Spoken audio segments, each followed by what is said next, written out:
একদিকে প্রেস দিবসের অনুষ্ঠানে উপস্থিত থেকে রাজ্যের মুখ্যমন্ত্রী দাবি করেন সমস্ত প্রকারের সাংবাদিক এবং সংবাদ মাধ্যমকে সরকার সুরক্ষা প্রদান করবে। বিভিন্নভাবে সাংবাদিক হেনস্থার বিষয়ে বলতে গিয়ে মুখ্যমন্ত্রী একাধিকবার দাবি করেছেন এগুলো বরদাস্ত করা হবে না। তবে দিনের পর দিন ত্রিপুরা রাজ্যে এই ঘটনা ক্রমান্বয়ে এগিয়ে চলছে।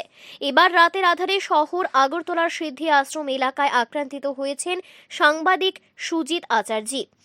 জানা গেছে, শ্রী আচার্য ব্যক্তিগত কাজ সেরে সিদ্ধি আশ্রম দিয়ে আসার পথে আক্রমণের শিকার হন। তিনি দাবি করেন 4-5 জন দুষ্কৃতিকারী সম্মিলিতভাবে ওনাকে আক্রমণ করেন এবং প্রাণে মারার চেষ্টা করেন। যদিও পরবর্তী সময় স্থানীয় জনগণ স্বতঃস্ফূর্তভাবে দুষ্কৃতিকারীদের আটক করতে সক্ষম হয়েছে। এই ঘটনার পরিপ্রেক্ষিতে ত্রিপুরা ফটো জার্নালিস্ট অ্যাসোসিয়েশন সহ বিভিন্নভাবে প্রতিবাদ জানানো হয়েছে। সামাজিক মাধ্যম সহ বিভিন্নভাবে সাংবাদিক আক্রান্তিত হওয়ার খবর ছড়িয়ে পড়তেই রাজ্যের বিভিন্ন মহলে দারুণ প্রতিক্রিয়া তৈরি হয়। এখানে উল্লেখ করা প্রয়োজন, ত্রিপুরা রাজ্যের দিনের পর দিন সাংবাদিক আক্রমণের ঘটনা ঘটে চলেছে। বারবার পুলিশ প্রশাসন দাবি করছে এই ঘটনাগুলো যাতে না হয় প্রয়োজনীয় ব্যবস্থা গ্রহণ করা হবে।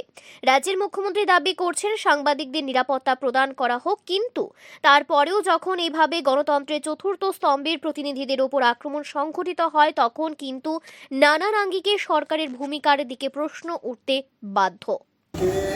একটা প্রোগ্রাম ছিল লাইভ টেলিকাস্ট অনুকূল ঠাকুরের বাইপাসের মনেনগর বাইপাসে আমরা এটা লাইভ টেলিকাস্ট করছি।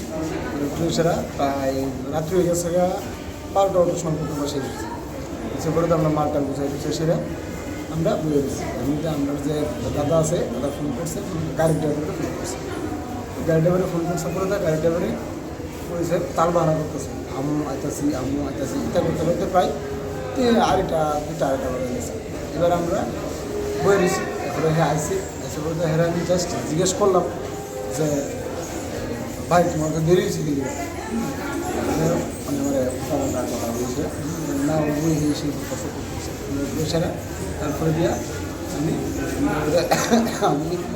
বলছি ঠিক আছে ভাই ইচ্ছে বাধ্য না বুঝতে পারবে যেন ইয়ে আছে তারা স্বেচ্ছাসেবক তারা আছে, তারা আসে তারা নিচে করে।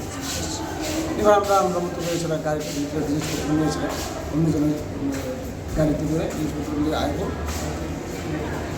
আয় করতে হচ্ছে বলে হঠাৎ করে দেখি যে ড্রাইভারটা লোকে মানে তর্ক বিতর্ক করেছিল ওই ড্রাইভারটা কিন্তু পাশে 4-5 জন ভোলাবান নিয়ে গেছে একটা ইকো গাড়ি থেকে ঘুরে এসে আমরা ধাবা করতেছি। এবার আমরা তো আয় করতেছি আয় করছি আইআইটি এসেছিলাম সবাই যার জন্য আইতেছি। আমার কালিগো আছিল, কালিগোর কাছে আমরা 4-5 জন আসছিলাম, আমরা তার আধার মতন বাইক চালিয়ে গেছে। এবার আমিও আস্তে আস্তে চালাই গেছি। হঠাৎ করে ঠিক সিদ্ধি আশ্রমের নিউজ সিটার একটু সামনেই হঠাৎ করে একটা গাড়ি এই গাড়ি আইসে ধরুন করে আমার বাড়ি মারছে গাড়ির সঙ্গে সঙ্গে ঘুরে গেছিল পড়ছি পরে দেওয়া গাড়ির থেকে নেমে সেটা মানে যা পারি আমার যতটুকু বাড়ছে, হ্যাঁ হেলমেট দিয়া এবারে গাড়ি যে বট দিয়া পিঠের মধ্যে মারছে মানে এসে বসে নিয়ে মানে যা খুশি তা করছে। কতজন ছিল? প্রায় 5-6 জন। প্রচণ্ড বড় মারছে, এখন আমি শ্বাস ফেলতে পারি না, প্রচণ্ড ব্যথা আবার পিঠে ব্যথা পায়ে যে ফালাইছে চালাই দেয়। এই যে মাথার মধ্যে যে আঘাতগুলি মানে কী দিয়ে আঘাত করা হয়েছে? তারা রড দিয়ে মারছে, এরপরে ঘুষি দিচ্ছে, হ্যান্ডেল দিয়ে মারছে মাথা, মানে যে যেমন পারে এমন মারছে। এখন অবধি কাগজে চিনতে পারছেন বা এই বিষয় নিয়ে থানাতে কোনো অভিযোগ হয়েছে? থানাতে অভিযোগ হয়েছে, দেখা যাক। আপনার নামটা কি? আমার নাম সুজিত আছে।